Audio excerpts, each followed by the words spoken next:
Today we're going to be talking about one-sided limits. One-sided limits function the same way as a regular limit, except we only care what that function is doing on one side of our point. So if we want to know as x approaches c from the left what the function is doing, the limit is just telling us where does the function look like it's going as we get closer and closer to c from the left-hand side. Notationally, we know that it's a left-hand limit if we've got a little minus sign as a superscript for the c. If we want to approach from the right, we have a plus sign as the notation. So let's take a look at the same graph as we saw from last time. If we want the right-hand limit of our function as x approaches 1, we go closer and closer to x from the right-hand side and we say, what does our function do as we approach 1 from the right-hand side? And it gets closer and closer to y equals 1. If we want the left-hand limit of our function, we look as the function, where does the function go as x gets closer and closer to 1 from the left-hand side. So basically exactly the same as we talked about last time, we're just looking at it from one particular side at a time. Now, you'll notice that in this particular graph, the right-hand limit and the left-hand limit are the same thing. What this theorem is telling us is if our right-hand limit and left-hand limit match, then that's the limit for the function overall. So because both our right and left-hand limits equal 1 here, we can just say our limit as x goes to 1, no-sided, of f of x is also going to be 1. If our right and left-hand limits match, that's the limit of the function overall.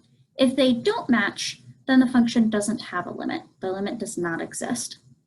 So let's take a look at our graph here. If we want to find the left-hand limit of this graph, we approach x from the left and we see that the limit here is going to be 1. So the limit as x goes to 1 from the left of f of x is 1. Now, as we approach from the right, we're going to a different spot. Here, the limit as x goes to 1 from the right of f of x is going to equal 2, not 1. So as we travel up this orange arrow, we see that we're reaching this spot where y equals 2. Now, the left-hand limit and the right-hand limit here do not match. This means that the overall limit of this function as x goes to 1 doesn't exist. So we'll say the limit as x goes to 1 of f of x does not exist.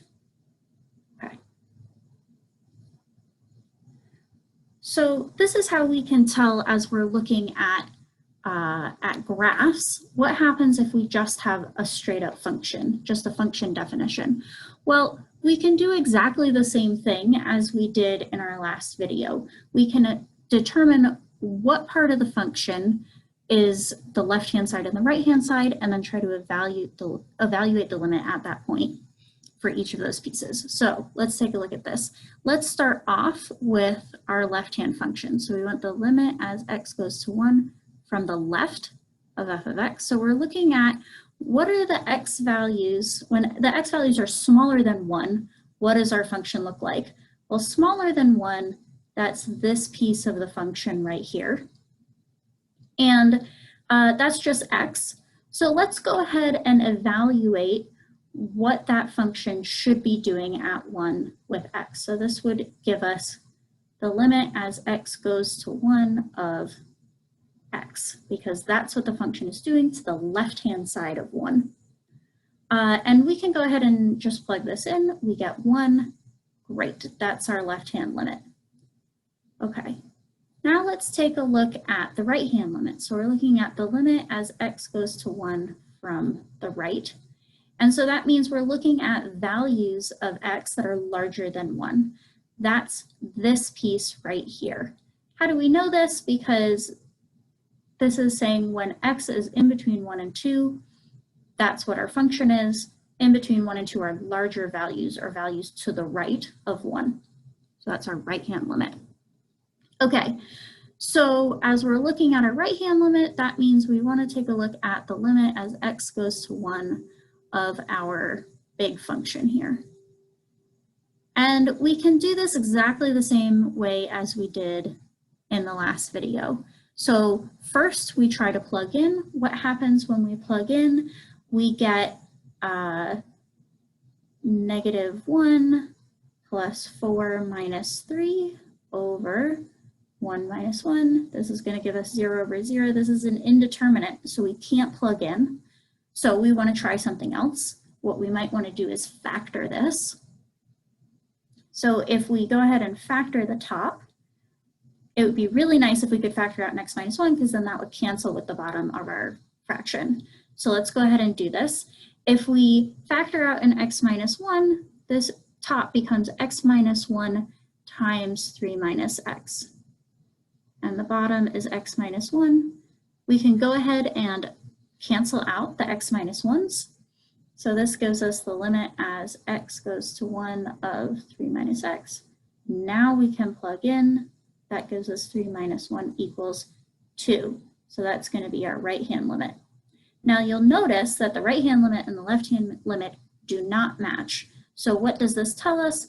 This tells us that the overall limit as x goes to 1 of f of x does not exist. This might look a little familiar. This is because this piecewise function, if we graph it, is the function we just looked at. So to recap, right-hand and left-hand limits are just the limits as we're approaching from one particular side instead of both sides. We can evaluate them in a very similar way as we did regular limits, but we only care about the function as we're approaching from the left or as we're approaching from the right.